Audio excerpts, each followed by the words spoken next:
Today's segment of Life is Business is brought to you by Austin Media Group, a full-service creative agency dedicated to helping businesses grow their online presence, and Complete Image Manufacturing, a full-service fashion and textile manufacturing company serving emerging brands and corporations.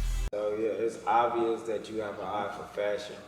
I admire it, since the first time we met. But where did it come from? Like, what was the source? Was it father, brother, uncle, or just something that you you just started wanting to see? You just identified it for yourself, like you always with your early statements. Well, probably from my grandfather. Okay, he was the first black vice president for the UAW. And so I talked to Walter Reuther every morning and a whole lot of other influential people. And I would always see him in suit, tie. Even when we go down south to Alabama in the 60s, he'd still have on a shirt with a suit, okay? So I always looked up to that polished look. So then when I started going to Cass Tech, and started working at Sibley Shoes on Woodward and Mount Calm, I had to wear what? A suit. So it became something natural that I always looked to have my shoes shine, a suit on, a tie. And I just became fashion bound. I loved it because I'd go to school. What you so dressed up for? This is my uniform, okay?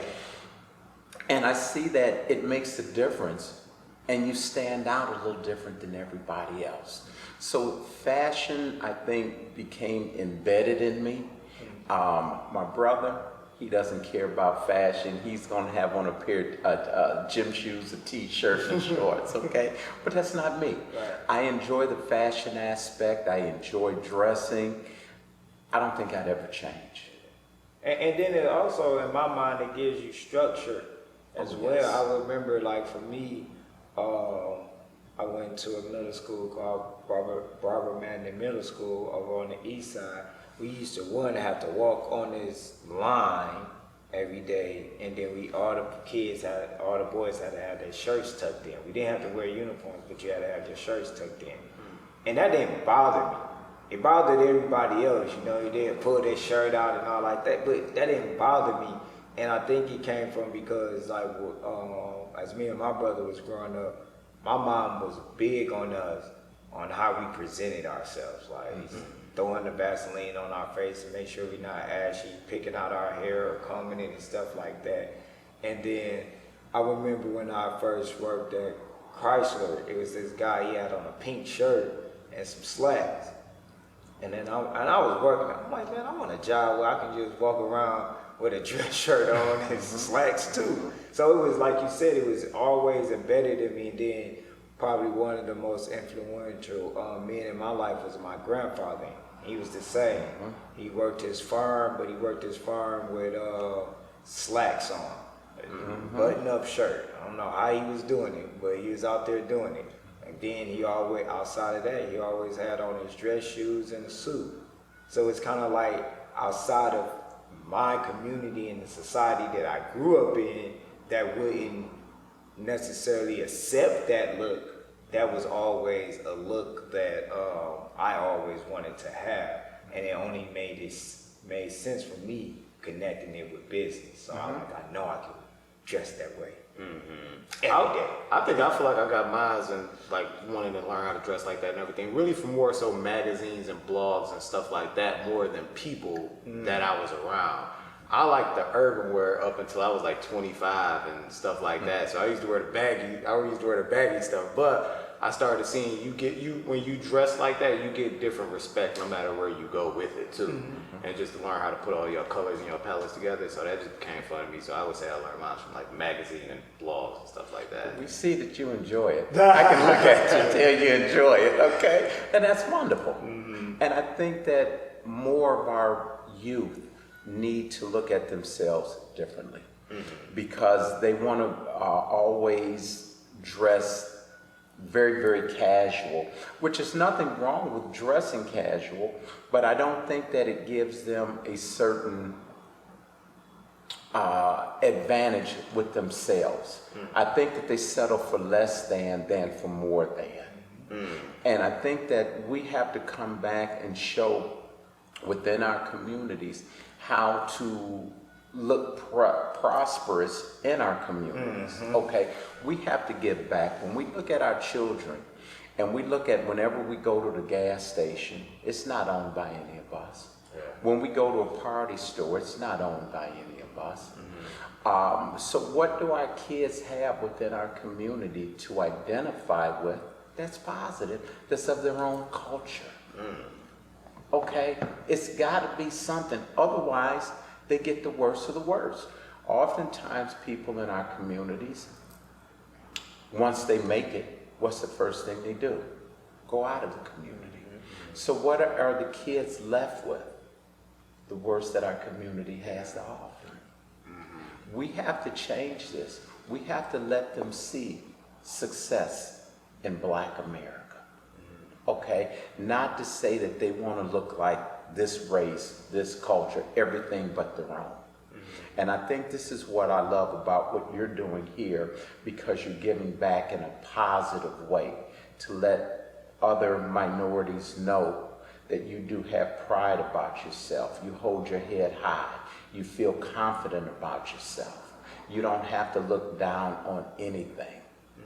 And this is what, and the reason I'm here now, to let people know, put your head up, step up, stand up, okay? Even our brothers that are coming home that have been incarcerated, brother, you don't have to put your head down, because I just made mention to you. You learn to trade. Take that trade and open up a business with your corporate credit.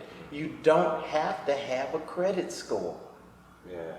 Open things up. Feel good about yourself. Let somebody teach you how to grow your business. You've got great attributes.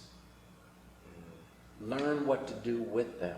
Learn the what options you have to connect with to grow. So what they should be doing is listening to your podcast, calling you, getting some mentor, okay, and talking to someone about how to better themselves. And this is what we have to do. We have to create something within our community to give pride back to our children. This is why I'm doing the AI school. This is why I'm sitting here with you right now, because I see positive Black men coming together, doing something to uplift what? Their community. And I think what you're doing with that, what you plan on doing with that AI school, that's so powerful and that's so forward thinking to do that, because you're thinking some years down the line for you to have to do that. So is it going to be a big process with you getting all that done? Can you talk a little bit more about that? I know you don't want to go into a whole lot of that. It's going to be a process, but anything that's worth doing, it's going to be a process. So, but the beautiful thing about it is that for the fix-up, you got grants for fix-up. You got all kinds of grants for technology, drones. It's so lucrative. And you don't have to be fully established to be able to apply for the grants. You get the grants predicated on your growth. Because what I'm getting from when I hear you talk about stuff, it sounds like you see a void in somewhere and then you look to fill it. Was it a void? That's what I pick up from our conversation. Was it something right here where you saw this void and you said, okay, I'm about to fill it with this AI school?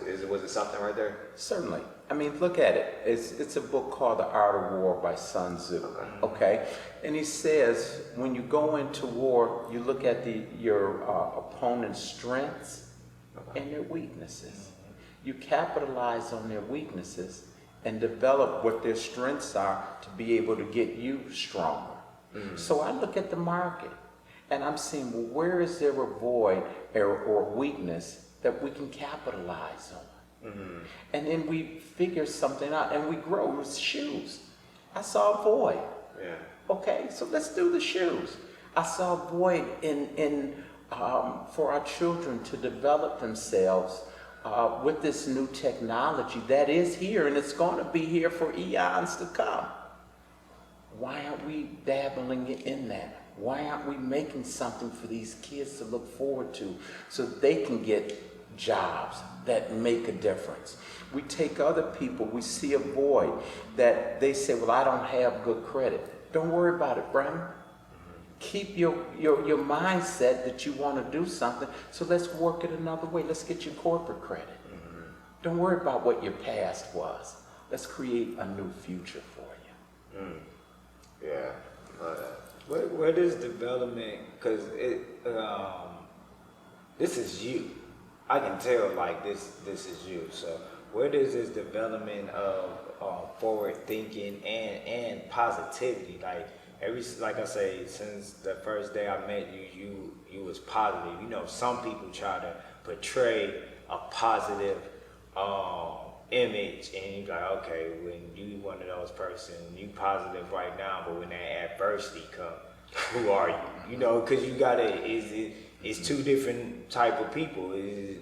That's what you look at in your leader, your commander, and the person that runs a household. So I can see this is you, but I also know that you grew up in probably, you can say, the craziest times in Detroit, and again, not only survive but thrive. How this structure of positive mindset, how did you grow that in that type of society and community? Good question. In the 60s, okay, and we can just start there and then we'll catapult moving forward. Well, University District in Detroit, okay, prominent area now, okay. Back in the 60s, there were no blacks over there.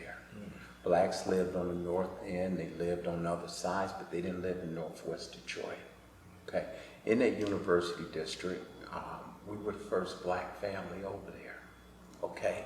So my grandfather would be on civil rights runs with Dr. King and representing the UAW, but while we were at home, the Klan was burning crosses in our backyard, okay.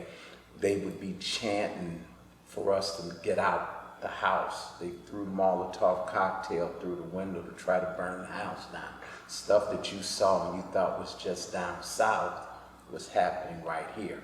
We'd have to crawl on the floor, peek through the window so that they wouldn't shoot through the window with seeing us looking out at them. So I saw that my people throughout all of this, they never gave up.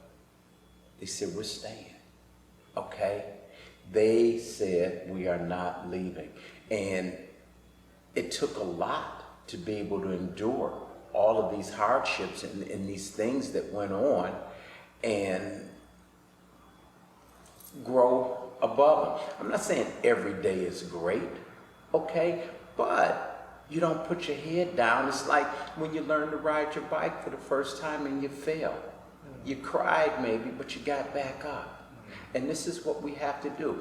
No, sometimes we do get down, but we plug into other brothers and other sisters and they say, don't put your head down. Remember who you are. A lot of times we forget who we are. That's true.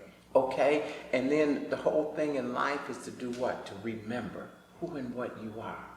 You got to figure, when we were brought over here, how many of us died being brought over here on ships? So the remaining brothers that actually made it over here were part of a super race. Okay? That's why when they brought things in our community to get rid of us, okay, with the drugs and things of that nature, and we survived, we overcame it, and they haven't figured out why.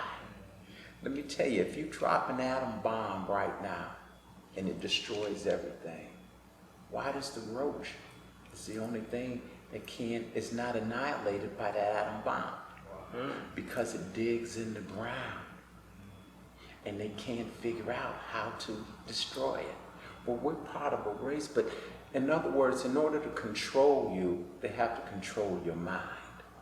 They say if you make a man feel inferior, he'll go to the back door. If there is not one, he'll make one for himself. We got to get out of that mindset. We have to know we come from a lineage that's powerful, Otherwise, we wouldn't be here right now. So how do we get caught up? Because we get caught up subliminally with the music that they put in our communities. The girls are not this, they're that. They want to drink a 40. They want to do something to each other. Why? To bring turmoil. Because the highest growth industry in America right now is what? Prisons. So if I can get you caught up in the system, you're free labor for me in a privatized prison. Yep. Okay? So we have to understand it's systematic. When our kids are born, they already correlate a certain percentage of them are going to be in the prison system. Okay? This has got to stop. The prison industry is a $300 billion industry. Who are the major players or the major groups of people in those prisons? Us.